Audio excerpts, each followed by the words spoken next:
Assalamualaikum warahmatullahi wabarakatuh. Hai teman-teman, pada kesempatan kali ini kami dari kelompok 2 akan membahas tentang harga pokok proses bagian 1, yaitu sifat dan ciri. Sebelum kita bahas lebih jauh, izinkan saya untuk memperkenalkan anggota dari kelompok 2. Yang pertama, saya sendiri yaitu Sri Rayuningsi dengan NIM A0212011181. Yang kedua, partner saya yaitu Arham Arifin dengan NIM A0212011110. Di sini kami akan membahas yang pertama, pengertian, yang kedua, tujuan, yang ketiga, karakteristik metode harga pokok proses dan penentuan biaya proses.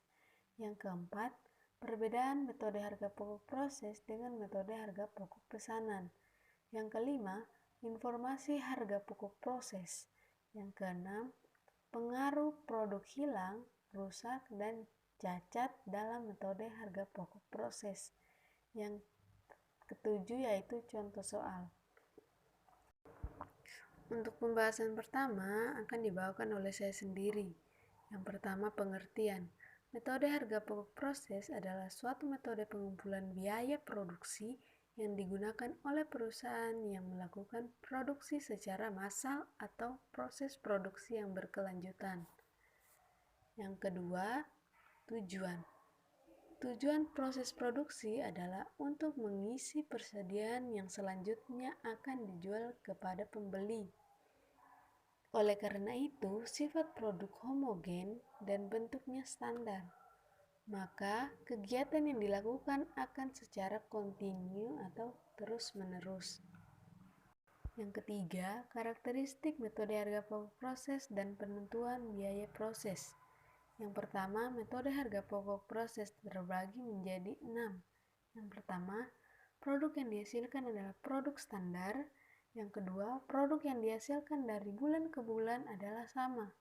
Yang ketiga, kegiatan produksi dimulai dengan diterbitkannya perintah produksi yang berisi rencana produksi produk standar untuk jangka waktu tertentu. Yang keempat, mengumpulkan biaya produksi per departemen produksi per periode akuntansi. Yang kelima, menghitung harga pokok produksi per satuan dengan cara membagi total produksi yang dikeluarkan selama periode tertentu dengan jumlah satuan produk yang dihasilkan selama periode yang bersangkutan. Perhitungan ini dilakukan setiap akhir periode akuntansi, biasanya akhir bulan. Yang keenam, perbedaan biaya produksi langsung dan biaya tidak langsung seringkali tidak diperlukan, terutama jika perusahaan hanya menghasilkan satu jenis produk, seperti perusahaan semen. Yang kedua, penentuan biaya proses terbagi menjadi 5. Yang pertama, aktivitas produksi bersifat terus-menerus. Yang kedua, produksi bersifat massa dengan tujuan mengisi persediaan yang siap dijual. Yang ketiga, produk yang dihasilkan dalam suatu departemen atau pusat biaya relatif homogen dan bersifat standar. Yang keempat, biaya dibebankan ke setiap unit dengan membagi total biaya yang dibebankan ke pusat biaya dengan total unit yang diproduksi. Yang kelima, pengumpulan biaya dilakukan berdasarkan periode waktu tertentu.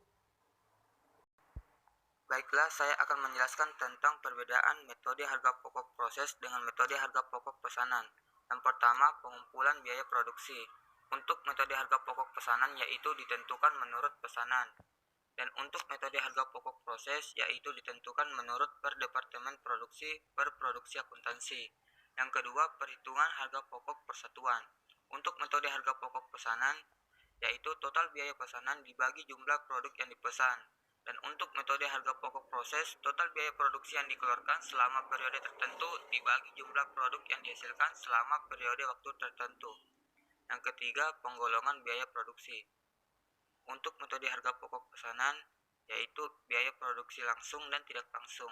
Dan untuk metode harga pokok proses, yaitu tidak perlu biaya langsung dan tidak langsung. Selanjutnya, manfaat informasi harga pokok proses. Yang pertama, menentukan harga jual produk. Yang kedua, memantau realisasi biaya produk. Yang ketiga, menghitung laba atau rugi periodik. Dan yang keempat, menentukan harga pokok persediaan produk jadi dan produk dalam proses yang disajikan dalam neraca. Selanjutnya, pengaruh produk hilang, rusak, dan cacat dalam metode harga pokok proses. Yang pertama, produk hilang. Produk hilang adalah berkurangnya atau hilangnya produk karena sifat proses produksi atau sifat bahan yang diolah. Produk hilang dapat terjadi pada awal proses atau akhir proses. Hilang di awal proses. Dalam departemen setelah departemen produksi pertama, produk yang hilang pada awal proses mempunyai dua akibat. Yang pertama, menaikkan harga pokok produksi per unit produk yang diterima dari departemen produksi sebelumnya.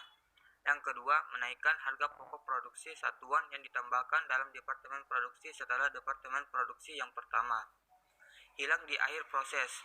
Produk yang hilang di akhir proses sudah ikut menyerap biaya produksi yang dikeluarkan dalam departemen yang bersangkutan, sehingga harus diperhitungkan dalam perhitungan unit ekuivalensi. Produk cacat. Yang kedua, produk cacat.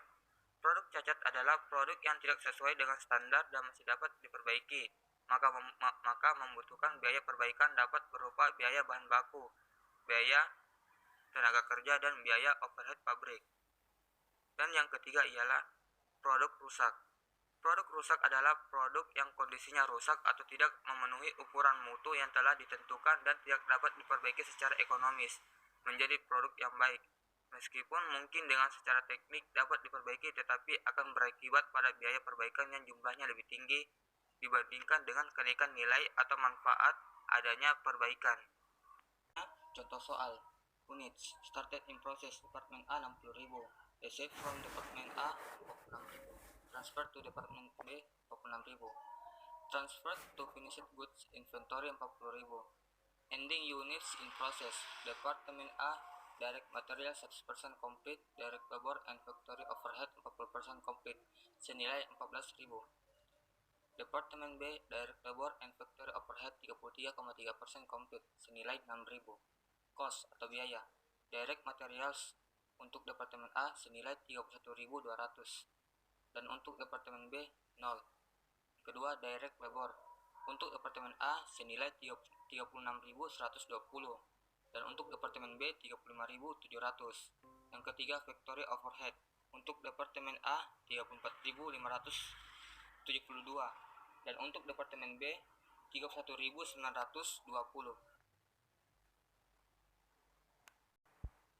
Selanjutnya, cost of production report untuk Departemen A.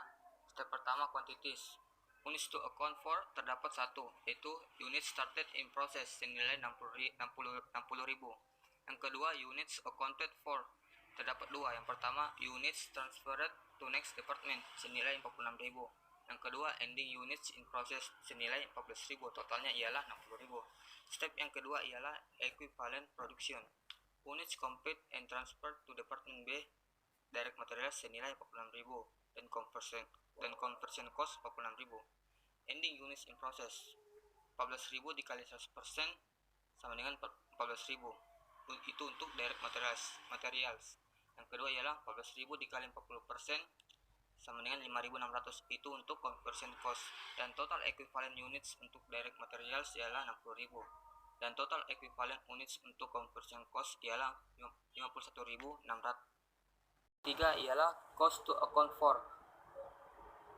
Yang pertama, cost added by department. Yang pertama itu ialah direct materials. Total costnya ialah 31.200.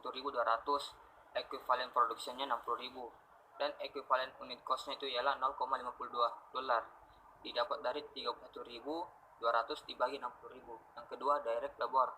Total costnya ialah 36.120 dan equivalent productionnya 51.600 dan equivalent unit costnya ialah 0,70.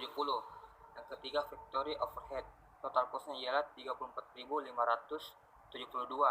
dan equivalent productionnya ialah 51.600. Lalu equivalent unit costnya ialah 0,67.